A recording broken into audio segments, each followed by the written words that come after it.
ဘောဘကိစ္စငါးပါးမဆောင်ရွက်မီဘုရားရှင်ကိုယ်တော်မြတ်ကြီးအားနမောရတသုံးကြိမ်ဖြင့်ရှခုကြောလိုက်ကြပါအောင်စို့နမောတတဘဂဝတော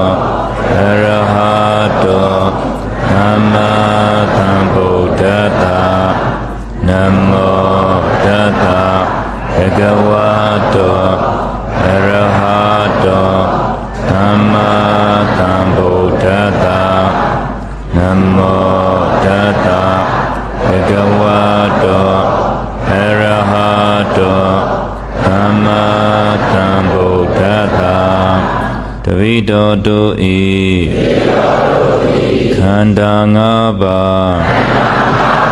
ရှုံးနှပါးကိုမြတ်စွာဘုရားအားလူတန်းပါ၏ရှင်ဖေယတဝိတောတုသည်မိုင်မဲ့တွေဝေကဲ့သိလျောက်ရဏသုံးပါးနှင့်တကွာမိဘဆေယပုဂ္ဂိုလ်သူမြတ်တို့အားခန္သုံးပါးတို့တွင်တဘာဝဖြင့်ယမမိဘကတောင်းပန်ဝန်ချရောပါ၏ရှင်ဖေယကိုယ်ဆောင်နှင့်အိမ်ဆောင်နှင့်ရက်ွယ်ဆောင်နှင့်မျိုးဆောင်နှင့်ကျောင်းဆောင်နှင့်မာယုံဆောင်နှင့်အာသနာတော်ဆောင်နှင့်ကဘာဆောင်နှမြနှင့်တကွာရှိရှိသမျှတတဝဟုသမျှတို့သည်အတ္တထဆုဘေမတိယမခကျမ်းမာချမ်းသာကြပါစေရှိရှိဘဝယခုဘဝပြုသမျှတဝိတောတုဤဒါနသီလစာသောကုသိုလ်တို့သည်တဝိတောတုလိုရှိအပ်သောမတ်ဖို့နိဗ္ဗာန်ကိုရခြင်းရောက်ခြင်းကျိုးငါမြင်မြန်စွာယေရှုပြုပါစေတည်းငါသည်မောချသေးရမည်အချိန်ပိုင်းသာလိုတော့သည်အသေးမဥခင်ဉာဏ်ဥအောင်ဝိပဿနာတရားကိုအားထုတ်ပါတော့မည်ကမ္မထာနံမေဗန္တိဒေထာသန္တာရဘုဒ္ဓဒုက္ခတောမောဇနထာယဗန္တိရှင်မြတ်တို့ဖျားမေအာမကံတဝိတောတုအားသန္တာရဘုဒ္ဓဒုက္ခတောသန္တရာမောစင်ယမမောဇနထာယလွမြောက်ပါစေခြင်းကြိုးငါဓမ္မထာနံမဉ္ဇဉ်ဖို့ပေါနိဗ္ဗာန်ရောက်ကြောင်း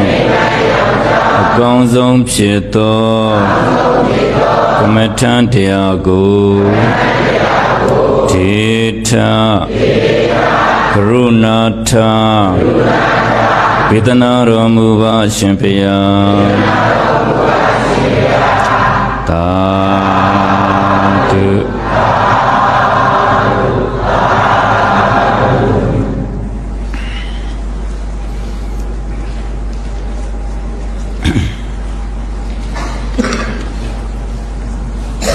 ယောဂီများအလုံးတရားထိုင်မှာဖြစ်ပါတယ်မိမိတို့ရဲ့ခန္ဓာကိုယ်ဣရိယာပုဂ္ဂိုလ်သိချပြင်လိုက်ကြပါ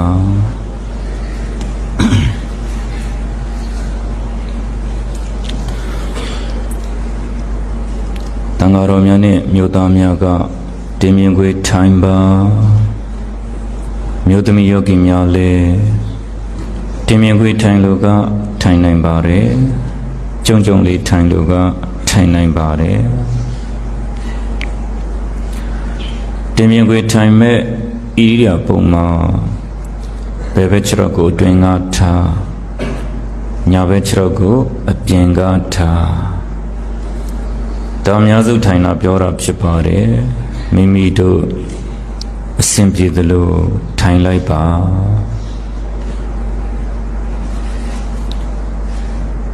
တင်မြင်ခွေထိုင်မဲ့ဣရိယာပုတေချာပြင်ပြီးပြီဆိုရင်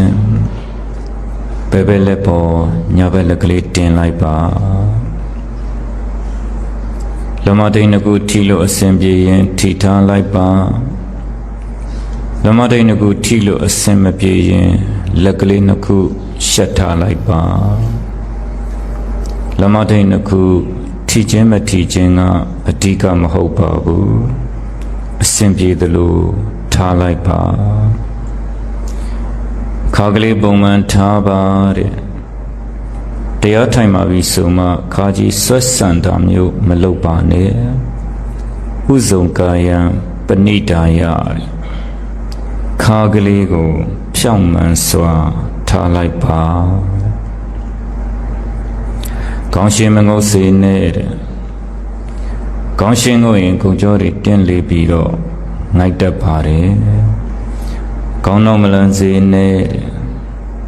ကောင်းနောက်လန်ရင်လည်းကိုယ်ခန္ဓာကိုမနိုင်ပဲလက်ချတတ်ပါတယ်မျက်စိကိုစင်ငယ်များမိတ်ပါမျက်စိကိုဘာကြောင့်မိတ်ခိုင်းတယ်လဲဆိုရင်အယောင်ဆင့်အလင်းတွေဝင်ရင်အာယုံတွေထွေပြတတ်ပါတယ်မျက်စိကိုလည်းစုံမိတ်မထားပါနဲ့တဲ့မျက်စိကိုစုံမိတ်ထားရင်မျက်လုံးကပူပြီးတော့မျက်ရည်ပူတွေကျတတ်ပါတယ်ပြန်ပြောပါမယ်တင်မြင်ခွေထိုင်ပါဘယ်ဘက်လက်ပေါ်ညာဘက်လက်ကလေးတင်ပါခါကလေးပုံမှန်ထားပါ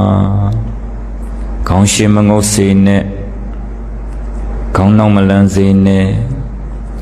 မျက်စိကိုစင်ငယ်မြမိတ်ပါအရိညာကတောဝရုခမူလကတောဝတုံညာကာရကတောဝနိတိတတိပလင်္ကံအပုစိတဝဥဇုံကံယပဏိတာယပရိမုခံတတိဥပဋ္ဌပိတဝါ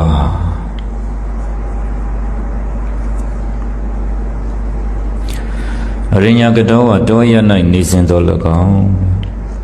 ရုခမူလကတောဝတစ်ပင်ရ၌နေစဉ်သော၎င်းတုံညာကာရကတောဝစိတ်ငြိမ်ရာအရ၌နေစဉ်သော၎င်းပလင်္ကံထက်ဖွဲကိုအဘုစိတ်တော်ပွဲခွေ၍ကာယံကိုဥဇုံဖြောင့်မှန်စွာပဏိတာယထား၍တတိတတိကိုပရိမုခံကမ္မထံသို့ရှေရှုဥပဋ္ဌပိတဝါဖြစ်စေ၍နိတိတတိထိုင်၏ယောဂီတို့ခုဓမ္မဣတကြီးကိုရောက်နေတယ်ဆိုတာတောအရက်မှာရှောင်းနေသလိုပဲယောဂီတို့ခုဓမ္မဣတကြီးကိုရောက်နေတယ်ဆိုတာတစ်တပင်အရင်မှာရှောင်းနေသလိုပဲယောဂီတို့ခုဓမ္မဣတကြီးကိုရောက်နေတယ်ဆိုတာစိတ်ငြိမ်ရာအရက်မှာရှောင်းနေသလိုပဲတောအရက်တစ်တပင်အရင်စိတ်ငြိမ်ရာတောအရက်တစ်တပင်အရင်စိတ်ငြိမ်ရာရက်မှာရောက်နေတဲ့အချိန်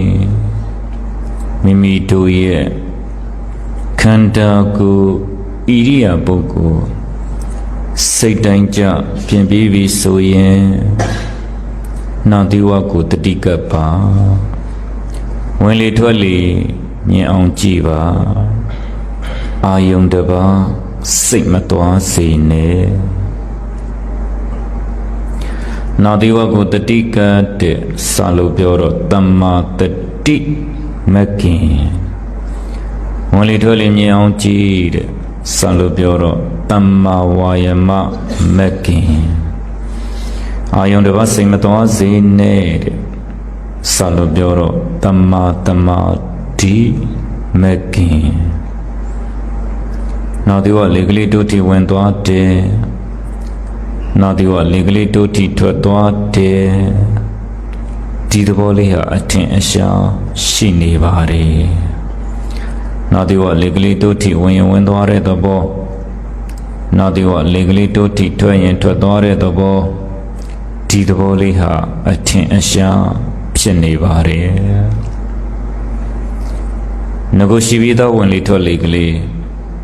ငကိုဖြစ်ပြီးသားဝင်လေထွက်လေကလေးကိုတတိနဲ့ရှုမှတ်ပေးရတာပါတတိထားဝရိယစိုက်အာယုံတပါစိတ်မသွားစေနဲ့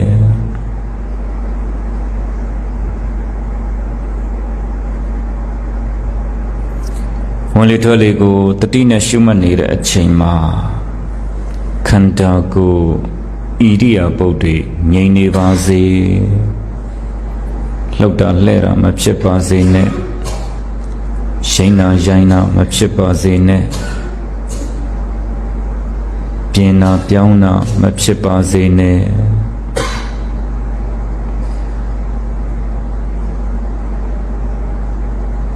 တမာတိဆိုတာငြိမ်သက်မှုကိုလိုလားပါတယ်တတိထဝရိယစိုက်အာယုံတစ်ပါးစိတ်မသွားစေပဲဆူဆူဆိုင်ဆိုင်ကြည်နေရင်ဝင်လေထွက်လေလေးကိုဝင်တိုင်းထွက်တိုင်းအချက်တိုင်းအချက်တိုင်းတီးခွင့်ရနေပါမယ်ကိုယောဂီတို့လက်တွေ့ကြကြရှုမှတ်ခွင့်ရနေတာပဲ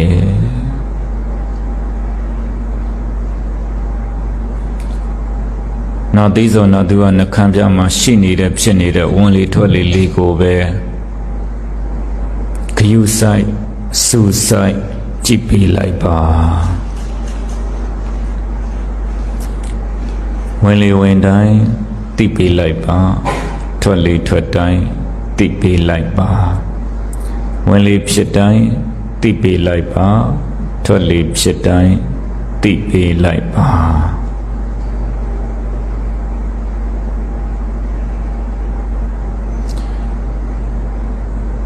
ဝင်လေထွက်လေကိုတတိနဲ့ရှုမှတ်နေတဲ့အချိန်မှာ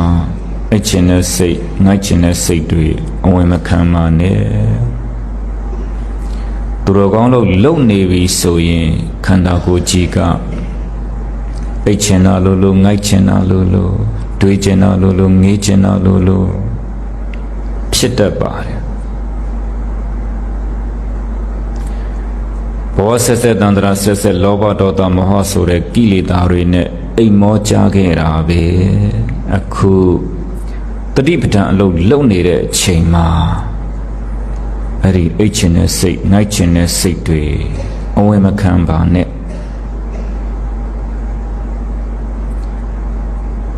ထိနာမိတ်တနိဝရဏ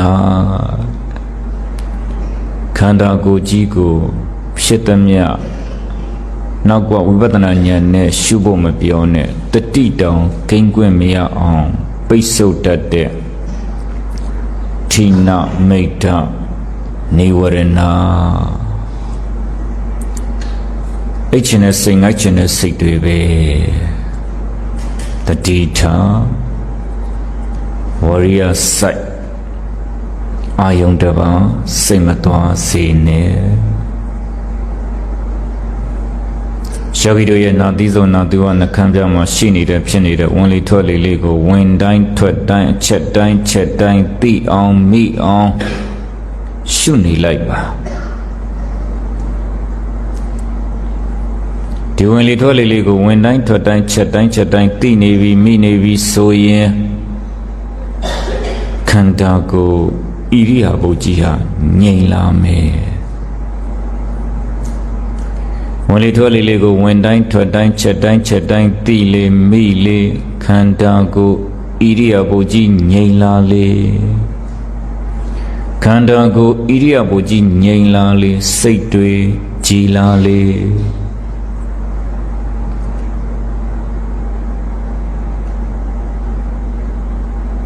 လူကျင်မှုလောဘတွေနဲ့စိတ်တွေဟာမဲညက်ခဲ့ကြရတယ်မကျင်တဲ့ဒေါသတွေနဲ့စိတ်တွေဟာမဲညက်ခဲ့ကြရတယ်အတွေ့အဆွေမောဟတွေနဲ့စိတ်တွေဟာမဲညက်ခဲ့ကြရတယ်ငါဆွဲအတ္တတွေနဲ့စိတ်တွေဟာမဲညက်ခဲ့ကြရတယ်ယောဂီတို့ရဲ့စိတ်ဆိုတာစလုံးနဲ့ပြောရင်ကိလေသာတွေနဲ့မဲညစ်ခဲ့ကြရတယ်နေတိုင်းမိုးလင်းရမိုးချုပ်ယောဂီတွေရဲ့စိတ်တန်တန်ဟာမဲညစ်နေကြတာများပါတယ်တတိပဋ္ဌာန်အလုပ်ကိုမလုပ်နိုင်သေး၍ခန္ဓာကိုယ်ကြီးလည်းပင်ပန်းပြီးစိတ်တွေလည်းညှဉ်းနှွမ်းကြရတယ်တတိပဋ္ဌာန်အလုံးမလုံနိုင်လေခန္ဓာကိုယ်ကြီးပင်ပန်းပြီးစိတ်တွေညှဉ်းနှွမ်းလေယောဂီတို့လက်တွေ့လည်းဖြစ်နေကြတာပဲခန္ဓာကိုယ်ကြီးကပင်ပန်းလိုက်တာစိတ်တွေလည်းတည်ငြိမ်မှုမရှိပါလားညှဉ်းနှွမ်းနေကြတာပဲမြတ်ဗုဒ္ဓရဲ့သာသနာနဲ့တွေ့တော့တတိပဋ္ဌာန်လုံးမှာမရှိမှတ်နိုင်သေးရင်မြတ်ဗုဒ္ဓရဲ့သာသနာနဲ့တွေ့တော့ဝိပဿနာအလုံးမှာအမထုတ်နိုင်သေးရင်ခန္ဓာကိုယ်ကြီးပင်ပန်းပြီးစိတ်တွေညှဉ်းနှွမ်းနေအောင်မှာပဲ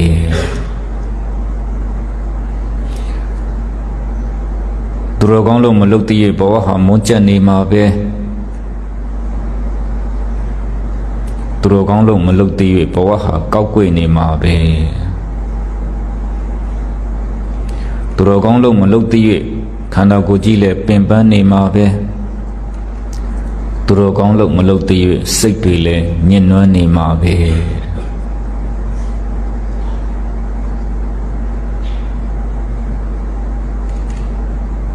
အခုယောဂီတို့လက်တွေ့ကြသတိပဋ္ဌာန်အလုပ်လုပ်ခွင့်ရနေတဲ့အချိန်မှာအားစိုက်ပြီးတော့အားထုတ်ကြပါယောဂီတို့ရဲ့နာသီးသောနာသီဝနှခမ်းပြမှာရှိနေတဲ့ဖြစ်နေတဲ့ဝင်လေထွက်လေလေးကိုဝင်တိုင်းထွက်တိုင်းအချက်တိုင်းမလွတ်တမ်းမိအောင်ရှုပေးလိုက်ပါဝင်လေထွက်လေလေးကိုဝင်တိုင်းထွက်တိုင်းချက်တိုင်းရှုမှတ်နိုင်ပြီဆိုရင်ယောဂီတို့ရဲ့ခန္ဓာကိုယ်ကြီးဟာခုံပေါ်မှာတင်ထားတဲ့ကောပတ်ရုပ်လေးလိုပဲငြိမ်သွားတာစိတ်တွေလည်းတီးပြီးတော့ကြည်လာတာခန္ဓာကိုယ်ပင်ပန်းမှုတွေလည်းလျော့ကျစေတယ်စိတ်ညစ်နွမ်းမှုတွေလည်းသက်သာစေတယ်တတိပဋ္ဌာန်အလုပ်ရှုမှတ်ရင်ရှုမှတ်နိုင်သလောက်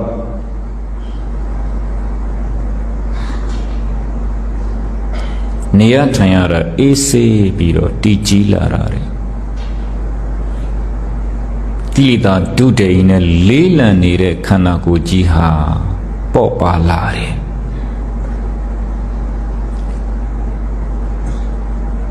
တတိပဋ္ဌာန်လုပ်ကိုဆွဲမြဲစွာလုပ်လေးလံထိုင်မိုက်နေတဲ့ခန္ဓာကိုယ်ကြီးပေါ့ပါလာလေခန္ဓာကိုယ်ကြီးပေါ့ပါလာတော့တွတ်လဲဖြစ်လာတယ်တတိတွေအကောင်းလာတာကိုတတိတွေအကောင်းလာတော့သွားလဲတတိလေးနဲ့စားလဲတတိလေးနဲ့ စကားပြောလဲတတိလေးနဲ့အလုတ်လုတ်လဲတတိလေးနဲ့တတိတွေထားတတ်လာတယ်တတိတွေအားကောင်းလာတယ်တော်ပြီဆိုရင်လေကြွတဲ့သဘောလေးလှမ်းတဲ့သဘောလေးချတဲ့သဘောလေး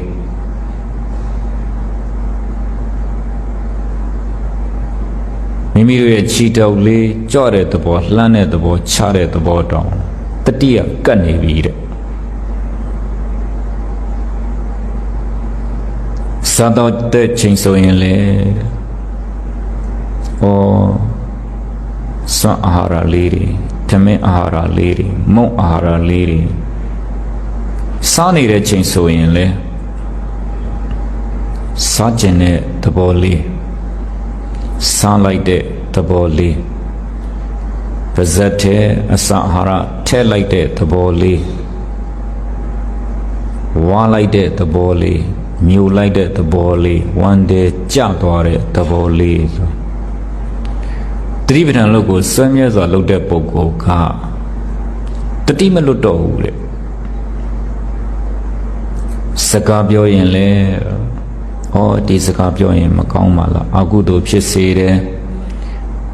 ဒီစကားပြောရင်မကောင်းပါလားအပြစ်တွေဖြစ်စေတယ်ဒီစကားပြောရင်မကောင်းပါလားတစ်ဖက်သားကိုထိခိုက်စေတယ်တတိယမလွတ်တော့ဘူးတဲ့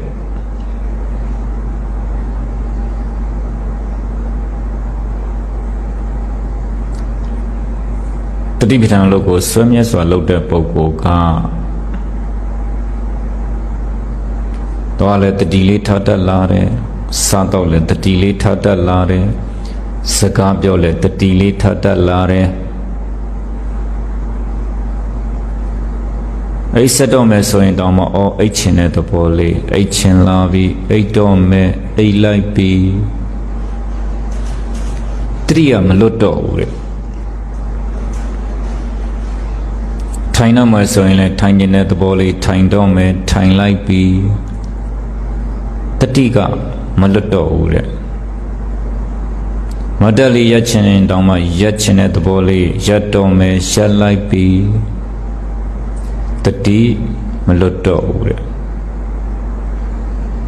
တော်ရမယ်ဆိုရင်လည်းသွားကျင်တဲ့သဘောလေးသွားတော့မယ်သွားနေပြီ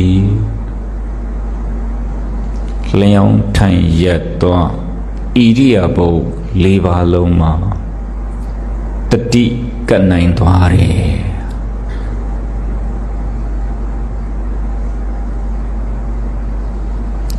မြတ်ဗုဒ္ဓဟောကြားခဲ့တဲ့တတိပဋ္ဌာန်ရဲ့အကျိုးရှုမှတ်ရင်ရှုမှတ်နိုင်တဲ့လောက်တတိတွေအကောင်းစေပါတယ်အခုယောဂီတို့လက်တွေ့ကြကြရှုမှတ်နေတာပဲနောက်ဒီဆုံးနောက်ဒီဝနှခမ်းပြမှာရှိနေတဲ့ဖြစ်နေတဲ့ဝင်လေထွက်လေလေးကိုဝင်တိုင်းထွက်တိုင်းချက်တိုင်းချက်တိုင်းသိအောင်မိအောင်ရှုလေတတိတွေအကောင်းလေပဲ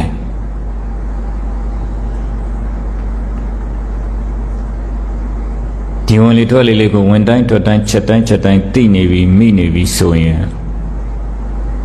တခြားအာယုံတွေလာကိုမလာတော့ဘူးတဲ့တတိပဋ္ဌာန်အာယုံပဲရှိတော့တယ်တဲ့တတိထားပြီးတော့ရှုမှတ်လိုက်စမ်းပါဒီဝင်လေထွက်လေလေးကိုတတိကပ်ပြီးရှုမှတ်နေရင်ထိုင်နေရတာကိုငြိမ့်နေတာအဲ့ချင်းတဲ့စိတ်ငိုက်ချင်းတဲ့စိတ်တွေလည်းမလာတော့ဘူးအတွေ့အဆွေအငေးတွေလည်းမလာတော့ဘူးခန္ဓာကိုယ်ဣရိယာပုတ်ကတည်တည်ငြိမ်ငြိမ်လေးပဲတဲ့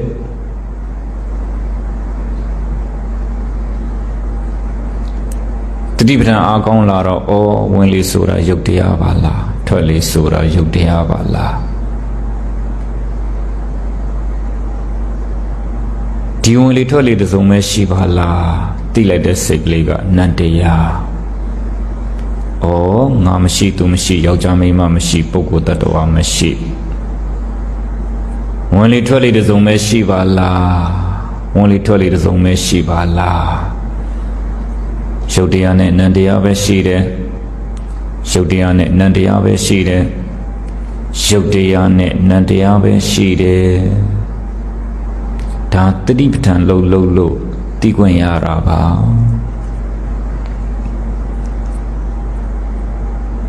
တတန်တရားလုံးကယူလာတဲ့အယူและအစွဲကြီးဟာတတိပဋ္ဌာန်လုံးမှပြုတ်နိုင်တာတဲ့ယောဂီတို့တွေကငါရှိတယ်သူရှိတယ်ယောက်ျားရှိတယ်မိန်းမရှိတယ်ပုဂ္ဂိုလ်ရှိတယ်တတ္တဝါရှိတယ်အယူและအစွဲကြီးနဲ့နေထိုင်နေကြတာယုံနံပြောင်းနေတာလေတတိပဋ္ဌာန်လုံးမှမလို့ရင်ယုံနံပဲသိမလဲအကြောင်းကျိုးပဲကွဲမလဲပညာပရမတ်ပဲကွဲမလဲ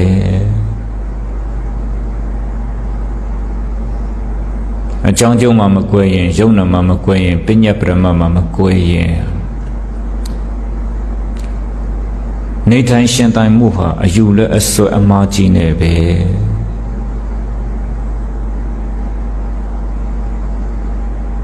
တတိပဋ္ဌာန်လုံးမှမလို့ရင်ယုံနာမကွဲဘူး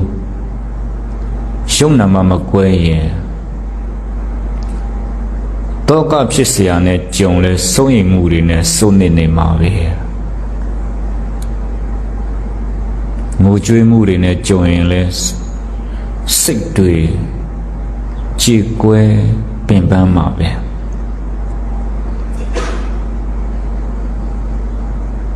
ကိုယ်စင်ရမှုတွေနဲ့ကြုံနေရင်လဲဟာအဲ့ရအထဲမှာလူလိမ့်နေတာပဲငါမှဖြစ်ရလေခြင်းဆိုပြီးတော့စင်ရမှုတွေ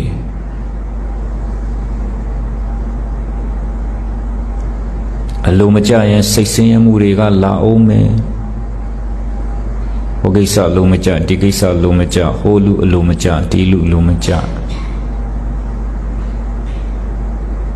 စိတ်တွေပူလောင်တယ်ဆလို့တော့လို့အစင်မပြေအေးတွေကပြက်အတွေးတွေကများတတိပဋ္ဌာန်လုံးမှမလို့ရင်ယုံနာမကွယ်ဘူးတဲ့အရှိတရားကိုမမြင်နိုင်ဘူးတဲ့အရှိတရားကိုမမြင်နိုင်ရင်မရှိတဲ့တရားတွေကဖုံးအုပ်ပြီးတော့တော့က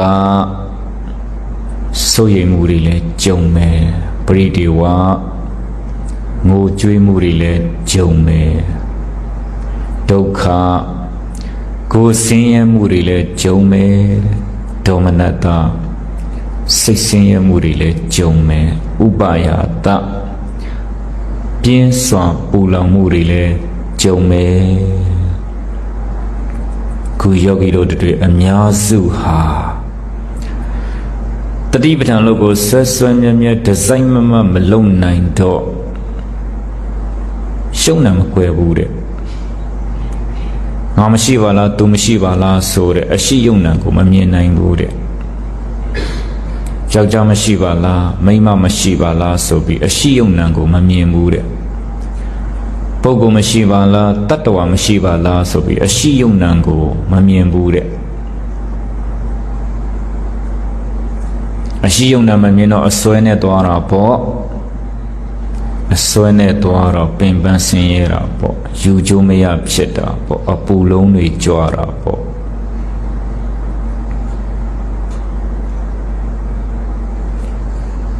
တပိဋ္ဌာန်လို့ကိုဆွမြဲအားထုတ်နိုင်ဖို့အရေးကြီးပါတယ်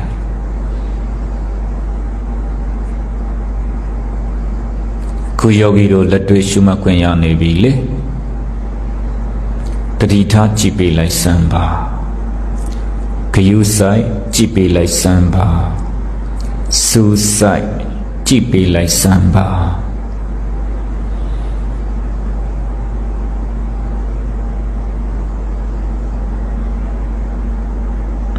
ယောဂီတို့ရဲ့နာသီဆုံးနာသူရနှခမ်းပြားမှာရှိနေတဲ့ဖြစ်နေတဲ့ဝင်လေထွက်လေလေးကို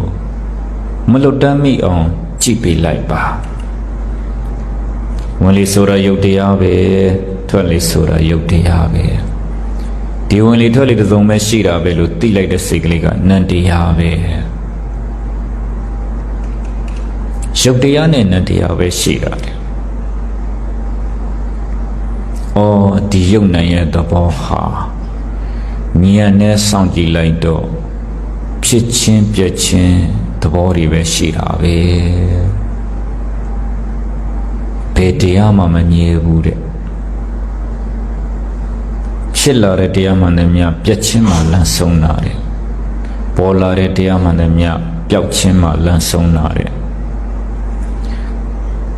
သင်္ခါရတရားမှန်တယ်မြအနိစ္စမှလန့်ဆုံးတာတဲ့ခုယောဂီတို့တွေကိုယ်တိုင်ရှုမှတ်ခွင့်ရနေတာပဲ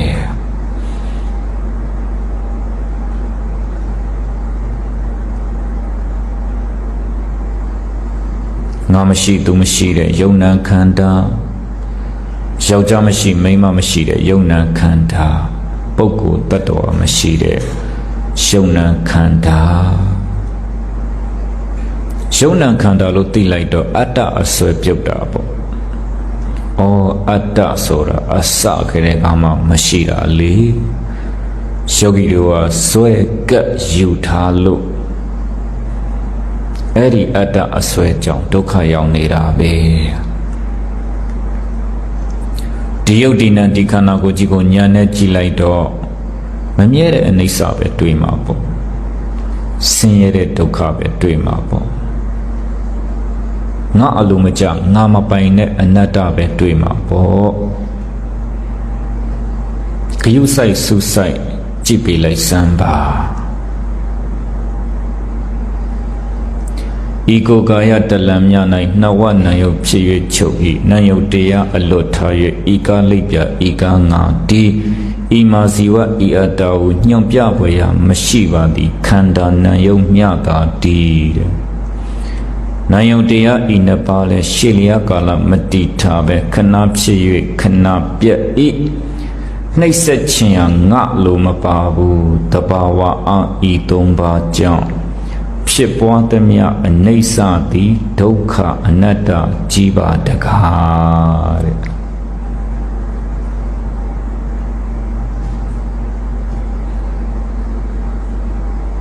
တလမြရှိတဲ့ဤကိုခန္ဓာကြီးကိုအကျဉ်းချုပ်ကြည့်လိုက်တော့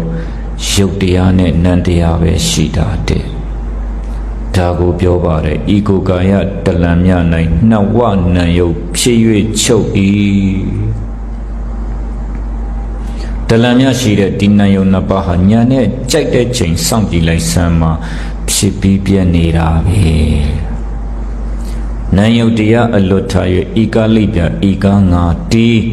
ဤမာဇီဝဤအတ္တကိုညွန်ပြဖွယ်ရာမရှိပါသည်ခန္ဓာနံယုတ်မြတာသည်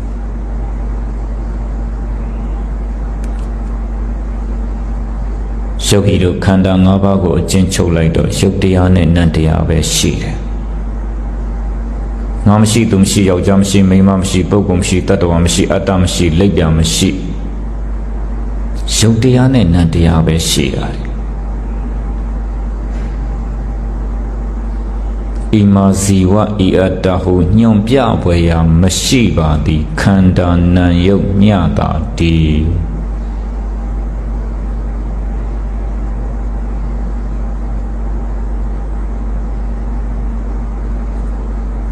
ဒီနံယုတ်နှစ်ပါးဟာကြာရှည်စွာမတည်တတ်နိုင်ဘူးတဲ့မမြဲတဲ့သဘောကြီးပဲဆင်းရဲတဲ့သဘောကြီးပဲငါမပိုင်တဲ့သဘောကြီးပဲတဲ့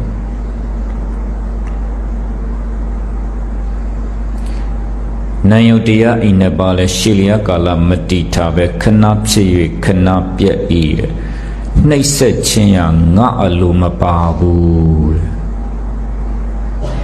ဉာဏ်နဲ့တော့စောင့်ကြည့်လိုက်စမ်းပါတဘာဝအာဤသုံးပါးကြောင့်ဖြစ်ပွားသမျှအနိစ္စသည်ဒုက္ခအနတ္တကြီးပါတကားယောဂီတို့ရဲ့ခန္ဓာ၅ပါးယုံနာနှစ်ပါးကြီးကိုဉာဏ်နဲ့ဆုံးဖြတ်ချက်ချကြည့်လိုက်တော့အနိစ္စဒုက္ခအနတ္တမမြဲစင်ရဲ့အဆုံးမရဒီသဘောတွေပဲရှိတာ ဘုရားရှင်ရဲ့လိုချင်မိုးစရိန်ပြောသလိုပေါ့ဩအနိစ္စဒုက္ခအနတ္တမမြဲစင်းရဲ့အဆုံးမရတာပြောတာဖြစ်ပြီးတော့ပြက်နေတာပဲကိုယောဂီတို့ရဲ့ခန္ဓာကိုယ်ကြီးကပြနေပြီလေတင်မောနဲ့ကြံပြင်းနဲ့ထိတာဖိတာကြာလာတော့ပူတဲ့လူကပူနေမှာပဲကျင်တဲ့လူကကျင်နေမှာပဲနာတဲ့လူကနာနေမှာပဲစူးတဲ့လူကစူးနေမှာပဲအောင့်တဲ့လူကအောင့်နေမှာပဲညောင်းတဲ့လူကညောင်းနေမှာပဲထုံတဲ့လူကထုံနေမှာပဲအာယုံတော်ရတတ်ရင်ခန္ဓာတွေပေါ်တာတဲ့ဓမ္မနဲ့ကြံမြင်တဲ့အာယုံတိုက်လိုက်တော့ဓမ္မနဲ့ကြံမြင်တဲ့အာယုံတော်ရတိုက်လိုက်တော့ပူမန်းတည်တဲ့ခန္ဓာလေးတွေပေါ်တာပဲဒါဆိုရင်ဓမ္မနဲ့ကြံမြင်ကအကြောင်းတရားပေါ့ပူမန်းတည်တဲ့စိတ်ကလေးကအကျိုးတရားပေါ့ဓမ္မနဲ့ကြံမြင်ကယုတ်တရားပေါ့ပူမန်းတည်တဲ့စိတ်ကလေးကနံတရားပေါ့ဩပေါ်လာတာအကြောင်းကျိုးရှုံနံတွေပဲငါပူတာမဟုတ်ဘူးပူတဲ့သဘောလေးအကြောင်းကျိုးယုံနံငါကျင်တာမဟုတ်ဘူးကျင်တဲ့သဘောလေးအကြောင်းကျိုးယုံနံငါနာတာမဟုတ်ဘူးနာတဲ့သဘောလေးအကြောင်းကျိုးယုံနံငါညောင်းတာမဟုတ်ဘူးညောင်းတဲ့သဘောလေးအကြောင်းကျိုးယုံနံဉာဏ်နဲ့စောင့်ကြည့်လိုက်စမ်းပါပေါ်လာတာအကြောင်းကျိုးပဲပေါ်လာတာယုံနံပဲ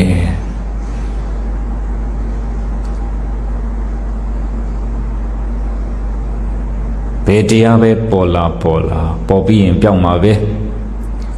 ဘယ်တရားပဲဖြစ်လာဖြစ်ပြီးရင်ပြတ်မှာပဲ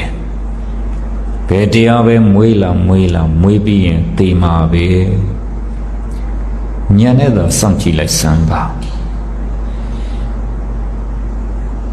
ခုယောဂီတို့ရဲ့ခန္ဓာကိုယ်ကြီးကအရှုခံတရားတွေပြနေပါပြီဓမ္မနဲ့ကြံပြင်းနဲ့ထိတာကြာတော့ဓမ္မနဲ့ကြံပြင်းနဲ့ဖိတာကြာတော့တချို့ဆိုတော်တော်ပူနေပြီရှင်းနဲ့တချို့ဆိုတော်တော်ဖြစ်နေပြီတစစ်နဲ့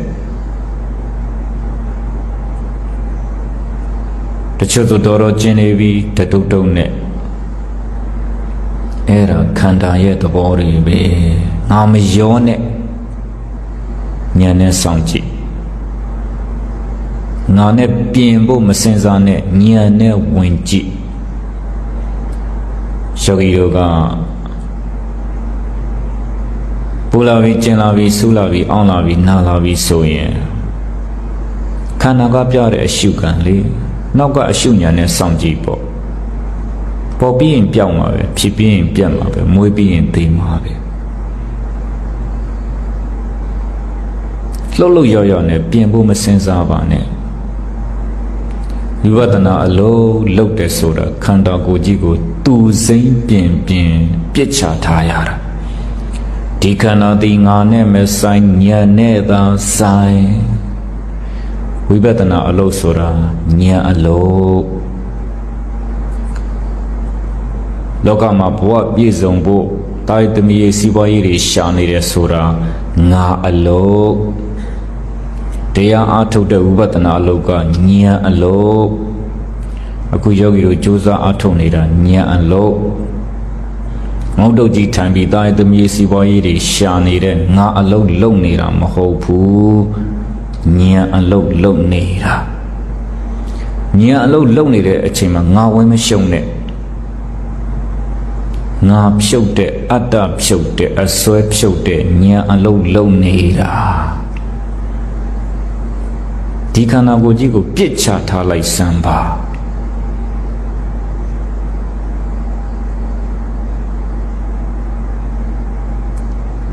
ခန္ဓာနဲ့ဉာဏ်နဲ့တရားအားထုတ်တဲ့အလုပ်လုပ်နေတဲ့အချိန်မှာငါဝင်မရှုံနဲ့ငါဆိုတာအစကတည်းကရှိမှမရှိတာငါဆိုတာအစကတည်းကပါမှမပါတာ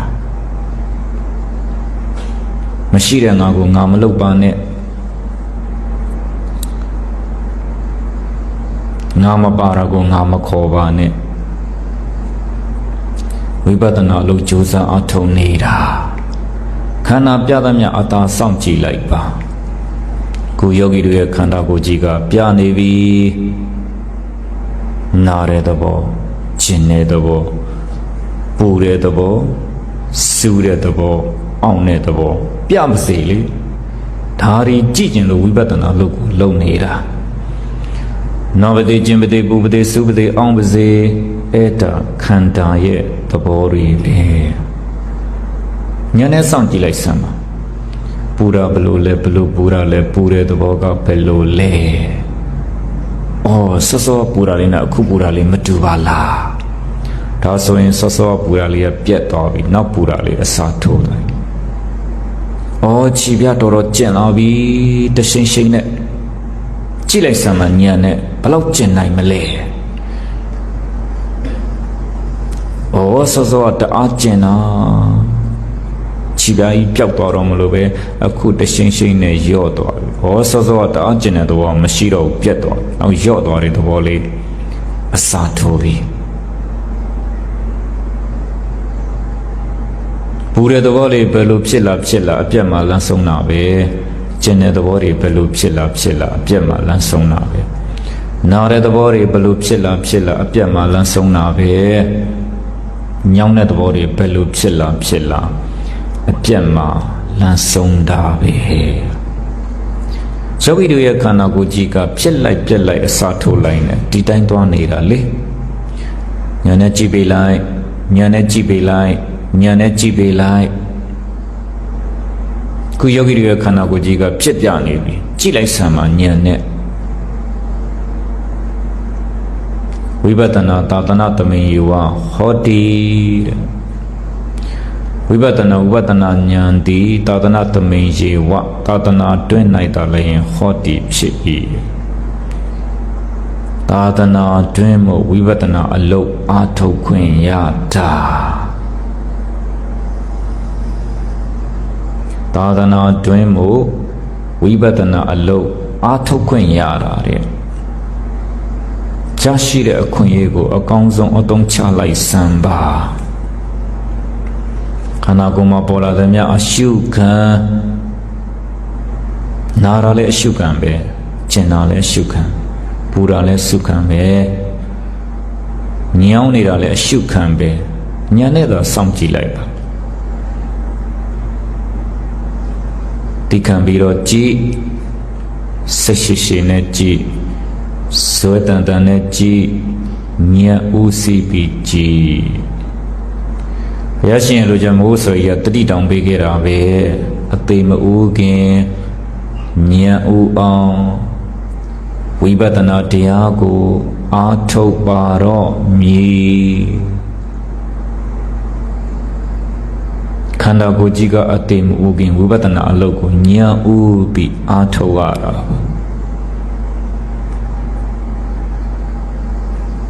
ကျမရေမကောင်းနေထိုင်မကောင်းလို့ကတင်ပေါ်အိယာဖြက်ကပလက်လေးနဲ့မလုံနိုင်မရှက်နိုင်ဖြစ်နေရင်အဲ့ဒီချိန်မှာဝိပဿနာတရားတွေအားထုတ်ခြင်းလိုက်တာ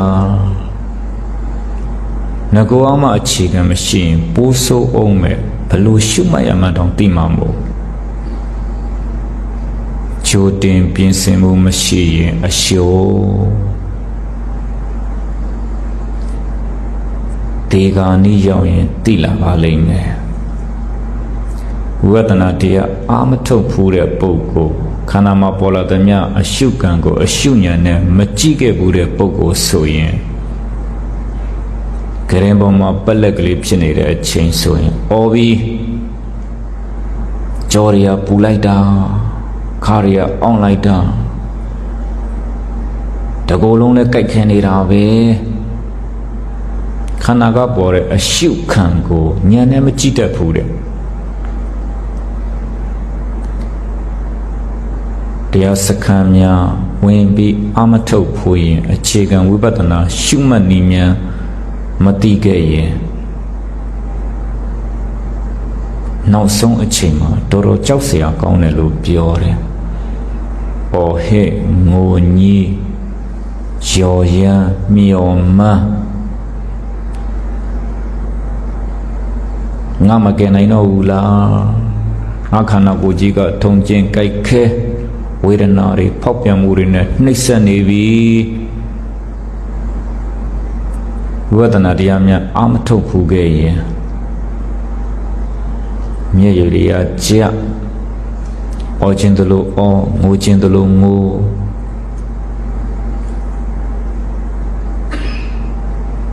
ဒီလိုပုဂ္ဂိုလ်မျိုးဆိုရင်ဘယ်လိုလုပ်ပြုံးသိနိုင်မလဲဝေဒနာတံဖောက်ပြန်မှုတွေရဲ့နှိမ့်ဆက်မှုကိုဉာဏ်နဲ့မကြည့်နိုင်ရင်တော့မဲ့သိမှာပဲဒီကြားတဲ့နားမှာရှိတဲ့လူနာဆောင်ကကုသိုလ်တရားလေးတောင်မပြောပြတတ်ရင်ဘိုးဆိုးအောင်မှာဝိပဿနာတရားအာမထုတ်ဘူးတဲ့ပုဂ္ဂိုလ်ဆိုရင်ကုသိုလ်အာယုံလေးပြုတတ်အောင်တော့ပြောပြရမှာပေါ့ဝေဒနာရှင်လူနာကအော်ဟစ်ငုံကြီးနေပြီဆိုရင်တတိထားအဲ့ဒါလောက်ကြည့်အောင်မနေနဲ့လေဘာလို့သင်္ကန်းနေကက်ခဲ့ဘူးတယ်မို့လားရေစက်ချတဲ့ပုံရိပ်လေးတွေအာယုံပြုတန်ဃာတော်တွေကိုဆုံးကပ်ပူတယ်မို့လားဆုံးကပ်ခဲ့တဲ့ကုသိုလ်တရားလေးတွေပုံရိပ်ကလေးတွေကိုအာယုံပြုဒီကနေ့ပုဂ္ဂိုလ်ကအနာမှာရှိတဲ့လူနာဆောင်ကလည်းပြောပေတတ်ဖို့အရေးကြီးတယ်ဗျဒါနောက်ဆုံးအားလုံးကြုံကြမှာပဲဝိပဿနာတရားအာမထုတ်ဘူးတဲ့ပုဂ္ဂိုလ်ဆိုကုသိုလ်အာယုံလေးတွေပြောပြရမှာပေါ့သူလှူခဲ့ဘူးတဲ့ပုံရိပ်လေးကိုမြင်အောင်ပြောပြနိုင်စွမ်းရှိရတယ်ဝိပဿနာတရားအာထုတ်ဘူးတဲ့ပုဂ္ဂိုလ်ဆိုရင်တော့ဟေးခန္ဓာကပေါ်လာသမျှအရှုခံပဲပလက်အိတ်တော့ကြောတွေပူနေတယ်ဆိုရင်အေးပူတဲ့သဘောလေးကိုညာနဲ့ကြည့်ပေါ့တပူတဲ့ပူနေတာမှမဟုတ်တာတို့ပြီးတော့ပူရင်ပူလာမယ်ဆိုးပြီးတော့ပူရင်ပူလာမယ်မခံနိုင်အောင်ပူရင်ပူလာမယ်အဲ့ဒါညာနဲ့ကြည့်ပေးလိုက်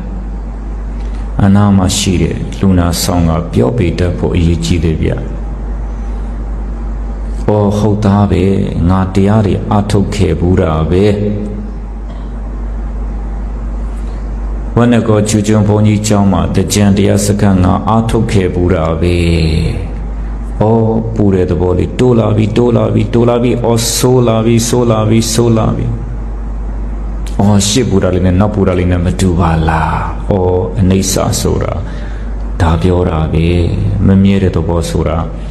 ဒါပြောတာပဲပူတဲ့သဘောလေးကယော့လိုက်တိုးလိုက်ဆိုးလိုက်မြဲမှမမြဲတာရှစ်ပူတာလေးကပြတ်သွားပြီနောက်ပူတာလေးအစားထိုးပြီနောက်ထပ်အစားထိုးတဲ့ပူတဲ့သဘောလေးပြတ်သွားပြီနောက်ထပ်ပူတဲ့သဘောအစားထိုးပြန်ပြီအော်ဒီယုတ်တိနံဒီခန္ဓာကြီးကဘယ်ဝေဒနာဖောက်ပြန်မှုတွေပေါ်လာဖြစ်လိုက်ပြက်လိုက်အစားထိုးလိုက်နောက်ကညံနဲ့တိပေးလိုက်ကြည့်လိုက်စမ်းပါဘယ်ဝေဒနာတံဖောက်ပြန်မှုတွေပဲပေါ်လာဖြစ်လိုက်ပြက်လိုက်အစားထိုးလိုက်နောက်ကညံနဲ့တိပေးလိုက်အော်ခန္ဓာရဲ့သဘောဆိုတာဖြစ်လိုက်ပြက်လိုက်အစားထိုးလိုက်နဲ့တွားနေတာပါလားဟောခန္ဓာရဲ့သဘောဆိုတာဖြစ်လိုက်ပြက်လိုက်အစားထိုးလိုက်နဲ့တွားနေတာပါလားဖြစ်ချင်းပြက်ချင်းအစားထိုးခြင်းတွေတစ်ချိန်မှကအကြိမ်ကြိမ်မြင်လာတော့ညီငွေစရာကောင်းတဲ့ခန္ဓာကြီးပဲမနှိမ့်မြို့စရာကောင်းတဲ့ခန္ဓာကြီးပဲဒီရင်စွန့်ပြရမယ့်ခန္ဓာကြီးပဲမြေကြီးတဲ့ရောင်မဲ့ခန္ဓာကြီးပဲမြေဩဇာဖြစ်မဲ့ခန္ဓာကြီးပဲပိုးလောက်တွေစခံရမဲ့ခန္ဓာကြီးပဲနောက်ဆုံးမဟာပထဝီမြေထုနဲ့တသားတည်းဖြစ်သွားမဲ့ခန္ဓာကြီးပဲဩခန္ဓာကိုယ်ကြီးကအချိန်ကြရင်စွန့်ပြရမှာပါလားအဲ့ဒါလို့မစွန့်ပြခင်ဝိပဿနာအလုပ်ကိုတတိရှိလုပ်ရတာပါတတိထားဝရိယစိုက် ပညာနဲ့စောင့်ကြည့်ပါတတိထားဝရိယစိုက်ပညာနဲ့စောင့်ကြည့်ပါခန္ဓာဖြစ်ပြီးပြလို့ဒုက္ခသစ္စာစောင့်ကြည့်တဲ့ဉာဏ်ကမက္ခသစ္စာလိုချင်တဲ့တဏှာဆွဲလန်းတဲ့ဥပါဒဏ်နောင်ရာကြောင့်အာထုံးမဲ့ကံတွေတည်သွားတာကသမုဒိယသစ္စာဇာတိအပြီးချုပ်ငြိမ်းသွားတာကနိရောဓသစ္စာအဲ့ဒါလိုသစ္စာ၄ချက်စိုက်အောင်သစ္စာ၄ချက်ကြိုက်အောင်ဉာဏ်ဥစီပြီးတော့ကြည်ပါယကိများအလုံးတတိထားပါတတိမလွတ်ပါစေနဲ့ချိန်နဲ့ငယ်တွင်မှာတရားချပါမယ်တရားချတဲ့အခါမှာတရားချခြင်းနဲ့စိတ်ကလေးကနန္တရားတရားချဖို့ပြင်လိုက်မှာကရှုပ်တရားရှုပ်တရားကလည်းဖြစ်ပြီးတော့ပြည့်နန္တရားကလည်းဖြစ်ပြီးတော့ပြည့်ယုံနာတစုံဟာဖြစ်ပြီးတော့ပြည့်နေပါလားလို့ဉာဏ်တစ်ခုနဲ့ဆင်ခြင်ပြီး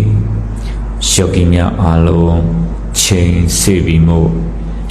တရားချလို့ရပါပြီတရားချတဲ့အခါမှာခန္ဓာကိုဣရိယာပုဂ္ဂိုလ်ဖြည်းဖြည်းလေးဖြုတ်ပါဖြည်းဖြည်းလေးလှုပ်ပါတရားဆိုတာနုညံ့နဲ့တိမ်မွေ့တယ်ယောဂီများအားလုံးချိန်စေပြီးမို့တရားချလို့ရပါပြီ